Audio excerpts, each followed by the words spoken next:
So hi everyone, thanks for joining us today. So today we have Luis from the International Society of Pharmaceutical Engineering, Singapore Students Chapter, here with us, and he's here to share more with us about joining ISPE Student Chapter and some of the benefits that you can get from it as well.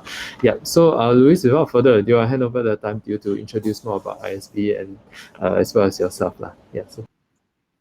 Thank you, Benson. Thank you, Benson, and the BHH team for providing this opportunity for ISP Students Chapter to actually share with the audience here and those who'll be watching on YouTube later on about what is ISPSE about. So if you allow me, I would share some slides now.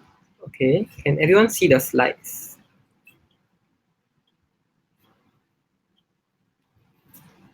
Everyone can see the slides? Yeah. Okay, thank you. So I'm in my share screen mode now. Okay, so I think this is about ISP Students Chapter. So I think this is some overview of what I hope to share today with the audience here. I think the first slide is a brief introduction about myself to have some backing of who I am. Not just the ISP president for the Students Chapter, but basically to let you know that whatever I'm going to share today is based on what I've learned over the years and what I think or what I feel is beneficial to each and every one of you here today in some way, and I hope it does help in one way or another. So I was thinking about what should I share as a start before sharing about ISPSC. So I thought that since most of you here are part of BHH and are working in a team on a particular idea, a particular health tech product, for example, so what are some tips you can take away from the session and how it may possibly benefit you and your team members? So here is about 6 pointers I wish to share today, and hopefully it helps in one way. So the first one is about insights from others about oneself. So I think essentially this is about feedback. I think in a lot of times when we work in a team, we always think that we are always right and we always just do whatever we believe in, not caring about other people. And we think that we have a good idea, we are just going to do it regardless of what other people say. But I think that some implications of that, correct, is that if you always think we're always right, then we'll never improve and then we remain stagnant because we won't know what is wrong with it, because I'm sure that every one of us has ideas which are wrong in one way or another, and others may also see us as stubborn. So I think some suggested methods which I thought about and what I have done and what I think some suggestions for you is that really be daring and ask your teammates for feedback. You may feel that it's a bit so-called shameful in that sense to ask people for feedback, but I think it's really value adds to you and value adds to the team. So that's one thing I can suggest. And secondly, is really ask those close around you, even your family members, your close friends, to see where can you improve, not just in an idea, but as a person as a whole. Because I think we are all here to grow and develop from students until we become adults in working. Second point is support one another. I think the team dynamic, we sometimes only care about the results, and we treat other people not as humans, but as people or teammates to help us reach a particular end goal, because we have a common goal as a team, which is to get a particular product to market or to release or to enter a certain market in Asia Pacific, for example. But I think that if we were to do that, then sometimes the team may not be strong. We may have a team with very good ideas, with products, with results-driven outcomes. But if the team is not strong, then there's no point, I feel. And also, once the goal is achieved, let's say you enter, let's say, a Malaysia market, for example, the team probably not exist because you're not a team after all.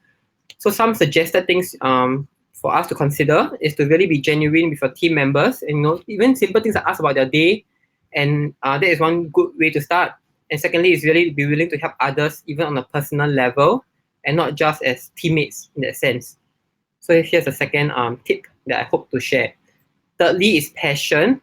I think a lot of times when we're doing something, we really just want to do it for sake of money or for fame in some situations.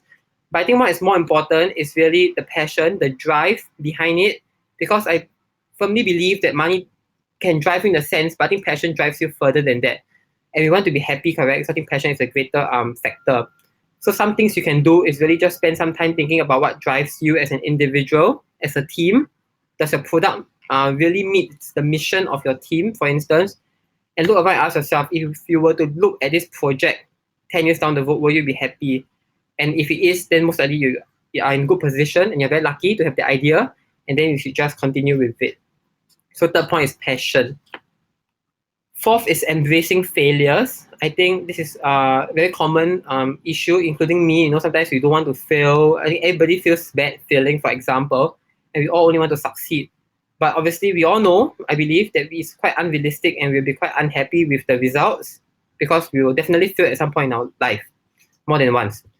So I think it's just to be conscious, to really be conscious that it's okay to fail. You know, when you fail, it may be sad for a few days, etc. It's fine, but just be conscious that it's fine to fail. And what is more important is what you can do to rectify from the mistake you have made, if any, and then be a better person. This is the fourth point.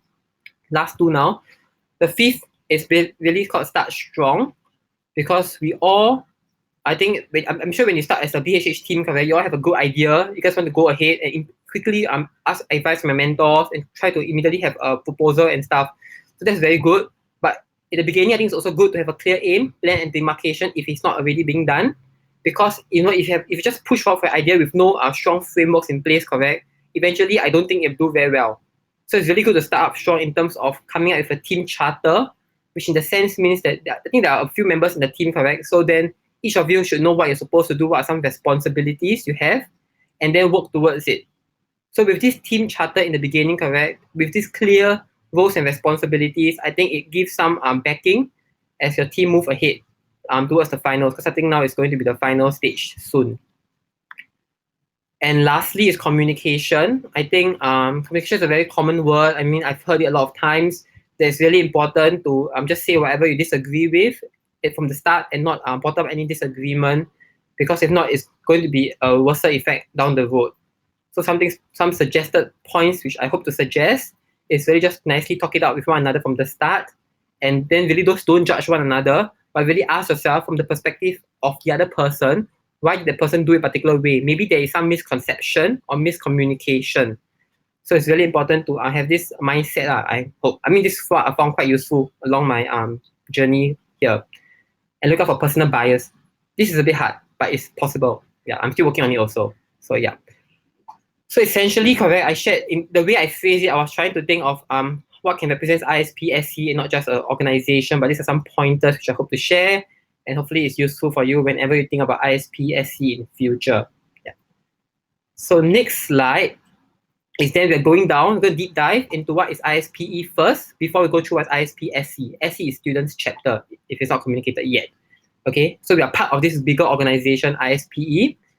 And basically, this organization was founded in 1980 in North America, and really is a leading organization for scientific, technical, and regulatory advancements throughout the entire pharmaceutical life cycle. So it's quite a well-known and well-established organization in the world.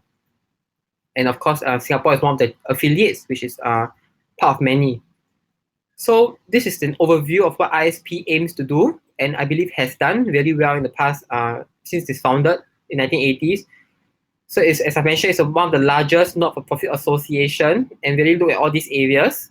It also offers a wide variety of resources to enable our more than 20,000 members to be more productive in their daily job, because it provides a lot of resources in terms of guidelines. You know, what are some regulatory advancements in the field today and how it can implicate, what are the implications to a particular person's work or job scope, or even a company level. That's what's really good. Next, it also offers industry standard guidance documents. And lastly, it is there's a lot of conferences, including a Singapore conference happening, I think, in August, end of August, where they allow peers to share common problems and co-develop solutions together. So if you're interested in the conference, you can let me know, but you can also sign up on the website. Yeah, you must pay a certain fee, but I think it's worth it if you are really interested in this field. So this is the nationwide structure. The Singapore's chapter is led by Shan, who is the director of No Deviation, and that's me, which is just in the students chapter part. So just for you to give a perspective. And here are our different supporters in the past for ISPE. So just for you guys to see who do we have affiliations with, if you were to consider joining us either as a student member or maybe in the future down the road when you are a working professional, then you wish to join, is also fine. But this is just some background. An example of the resources you get to have access to if you are a member, a students chapter member, or even a so-called adults member, is that you get a lot of webinars in line with you. So I think moving forward, now I'll be more specifically sharing about, in a students chapter perspective, what are we, or who are we, and what do we stand for. So this is the committee structure, just for some overview for everyone here. We do have the different events. This was, of course, before COVID-19, but I want to bring some perspective to you, because I'm sure we all know after COVID-19 it's mainly webinars. But before COVID-19, basically we did a lot of physical events, such as case study competitions and poster competitions, by students from poly, junior college, and universities work on a particular topic and present and their idea. Similar to BHH in that sense, but it's not really group, it's more of individual, but there's some group components as well. Next, we also did a lot of industrial visits to places like Airport, Merck, I believe GSK also, the industrial plants, to see how it actually functions, how does it actually operates, so that I think it's for the students to have a better end goal in mind, to see that, is this a place I want to work in future? And if so, what do I need to do from now till when I graduate to ensure that I'm well equipped for the particular point in my life, in their life. So an example of a webinar which we did because of COVID-19, of course, is this pharmaceutical genesis, which was held earlier in June this year, and we invited 4 different speakers. So besides events, we also want to do other things to add value to our members, because we don't believe in being an event-driven society or chapter. So we have newsletters which are exclusive to our ISPE members, to basically keep them up to date before it's the latest happening, and to simplify information. Because as mentioned, ISPE as the bigger organization do also give newsletters, but it's pitched at a higher level because of more technical requirements. But we want to pitch one at a small, lower level in terms of the students, for students. We also have membership engagement surveys to ensure that members are doing fine and doing well, and that to ensure a close communications with them. Because we don't want a distant society, and that doesn't make sense to me and to the other committee members. Next, I think we also believe in fun. We don't just have events and then we just watch events to learn and educate ourselves, but we also go out. So this was before phase, it was during the part where we could have 8 people outside. Yeah, so I've lost touch of what phase is that. But basically, we went out and when the opportunity arises. So it's a committee bonding type of thing. So next, I want to share about some upcoming events that we have. If you guys are interested, if you all are poly students, and if you're watching this on the 28th of July, which is today, Wednesday, then there's an event happening tomorrow, live after poly, whereby we will have 3 speakers. 2 of them are from university, and 1 of them is already working, to share with everyone of what is it like in their courses in poly and also in university, so that it gives a better perspective, basically to value add to other students. Sign-ups are officially closed, but if you wish to attend, you can let me know. Then I can see what I can do to give you the link, etc. It's free for everyone. Yeah. We also have monthly bonding session every 3rd Thursday of the month at 8 to 9 p.m. So for July it's over, but for August it's 19th August. If you're interested, you can also sign up through this QR code, but I know it's probably hard to sign up for QR code now. So you may just let me know also, and then I will send the link if you're interested. And then it's free also, so you can just come and you can get prizes for this at the end of the last session, which I believe is in December, because it's held every 3rd Thursday of every month. So another event which we have is FAVM, which is going to be held on 21st August, 1 to 4 p.m. And then it'll be sharing about things such as biologics, small molecular drugs, so it's pharmaceutical engineering sort of things. So if you're interested in that field, you can sign up through the link, which you can PM me for the link, and then you can do so from there. Or you can check out our website. Yeah, there's also an alternative. So some testimonials, because I didn't want it to be just me sharing about the benefits, because it seems very one-sided, correct? So I think that we have a few testimonials here whereby, for example, Crystal shared that she has networked or connected with various industrial professionals from different pharma companies through her time in ISPSC. And Mahira has shared that, by being part of this society, it has broadened her knowledge and made new connections. So that's one thing. And the last testimonial is from Charles. So he has said that he has learned about how his theoretical knowledge learned in school will apply in industry. So it's more the application part, which I think is really important.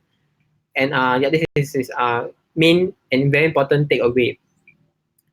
So of course, I think if you guys are interested, you can join us. You can consider. But if you're interested, you can join us by either scanning the QR code or contacting Mahira, who is the HR director. And I think that the only thing that you have to do is really pay $10 per year. So if you sign up today, it's until next year, July. So it's a total of 1 year. But if you have any questions, you can let me know, and then I will address you. I can even have a one-on-one session with you to explain about what is the benefits of joining ISPSC. I think it really hopes to value add to you all. So here are my contact details, which you can contact me by. Yeah, I hope that today I have shared quite valuable stuff with all of you, and hope that I've exposed what ISPSC can offer you, what you get to gain out of it. Thank you. Yeah, fantastic. Thanks, Louis, for your sharing. Just want to open up the floor if there's any questions from our participants as well. And really hope that all of our participants take this opportunity to learn more about ISP. It's a great society where you can network with a lot of industrial professionals, as Louis mentioned, and gain yourself a lot of exposure as well. Lah. All right. I guess seeing as we don't have a lot of questions and we're running slightly over time, Louis, of course, I don't want to keep you. I know that your schedule must be super busy. So to all of our participants watching the recording, if you have any questions for Louis or you want to get in contact with the ISP team, please do let us know. Please, email us at the Beyond Health Hack email, and we'll feel free to relay the message over, and you can, take it offline with Louis as well. Separately, you can also connect with him on LinkedIn, and if you're curious and want to have a one-on-one session with him, as he mentioned earlier. Yep. So with that, I'll probably close off the session and return the time to everyone. Yep. So thanks for joining us. Bye bye. Bye. Thank you.